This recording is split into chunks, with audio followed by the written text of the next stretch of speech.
ఈ మధ్య చాలామంది సాయిబాబా గురించి ఏ శాస్త్రంలో ఉందని మీరు పూజిస్తున్నారు అంటూ ప్రశ్నలు గుప్పిస్తున్నారు కదా? అసలు శాస్త్రంలో ఉన్నదంతా సాయిబాబా గురించే. ఇక్కడ సాయిబాబా అంటే కేవలం దేహధారి అనుకున్నట్టయితే మనం పొరపాటు పడినట్టే. శాస్త్రం ఏ సత్యం గురించి బోధిస్తూ ఉందో ఆ సత్యంలో నిలబడి దానితో ఏకాత్మ భావన పొందినటువంటి వారు సాయిబాబా. కాబట్టి సర్వశాస్త్రాలు ఘోషిస్తున్నది, చెబుతున్నది కేవలం బాబా జీవన విధానం గురించే.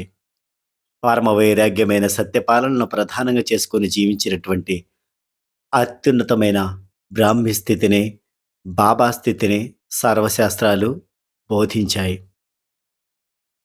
అయితే కొందరు సాయిబాబా పేరుని శాస్త్రాల్లో వెతుకుతూ ఉండవచ్చు.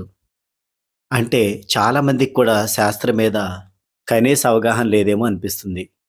మనకు శాస్త్రాలు అంటే ప్రస్థానత్రయం. అవి 1 ఉపనిషత్తులు, 2 భగవద్గీత, 3 బ్రహ్మసూత్రాలు. ఇవన్నీ కూడా ఒకే విషయాన్ని చెబుతున్నాయి. నామరూపాత్మకమైనది మాయ అని, దానిని దాటినది పరబ్రహ్మ స్వరూపమని చెప్తున్నాయి. సాయిబాబా చెప్పింది కూడా అదే విషయం. ఆయన జీవితంలో ఆచరించింది కూడా అదే విషయం. దేహం పడిపోయినా నేను ఎప్పుడూ ఉంటాను అనే అర్థం ఏమిటి? నా వయసు లక్షల సంవత్సరాలంటే దాని అర్థం ఏమిటి? నేను అంతటా ఉన్నాను. ఎక్కడ ఎవరు నన్ను పిలిచినా వారికి రక్షణ కల్పిస్తాను అని అంటే దాని అర్థం ఏమిటి? ఇది కాదా ఈశావాస్యోపనిషత్తు యొక్క సారాంశం? పరమాత్మ సాయి రామా, షిరిడిలో స్థిరమైన సాయి రామా. మహనీయులు మహాత్ములందరూ కూడా శాస్త్రాల్లో ఉండాలి అన్న నియమం ఏమీ ఉండదు. ఎంతోమంది గ్రామ దేవతలు, ఆది శంకరాచార్యులు, వీరబ్రహ్మేంద్ర స్వామి, రాఘవేంద్ర స్వామి, రామకృష్ణ పరమహంస, వీరందరి గురించి ఏ శాస్త్రాల్లోనూ మనం ఎక్కడ చదవము. అయినా కూడా వాళ్ళు పూజనీయులే. కృష్ణ భగవానుడు కూడా సత్పురుషులు మహనీయులు నా స్వరూపాలే అన్నారు. కాబట్టి ఈ భూమి మీద మహనీయులు మహాత్ములు ఒక కార్యం కోసం అవతరిస్తారు. ఆ కార్యం పూర్తి కాగానే వారు శరీరాన్ని వదిలేస్తారు. భగవంతుడు ఆయా కాలాల్లో ఆయా సందర్భాల్లో ఈ భూమి మీదకొచ్చి మహనీయులు మహాత్ముల రూపంలో బోధ చేసి భక్తుల్ని సంస్కరించడం అనేది జరుగుతుంది.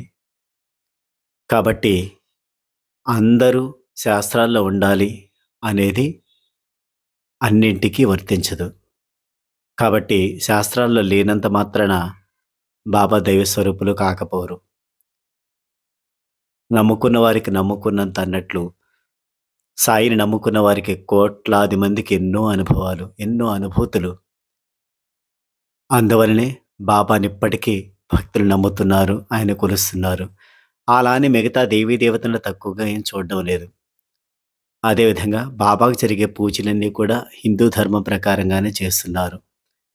అలా అని బాబా నేను హిందూ అని చెప్పలేదు, ముస్లిం అని చెప్పలేదు. ఆయన కులమతాలకు అన్నిటికి కూడా అతీతం సాయిబాబా. సాయినాథ్ మహారాజ్‌కి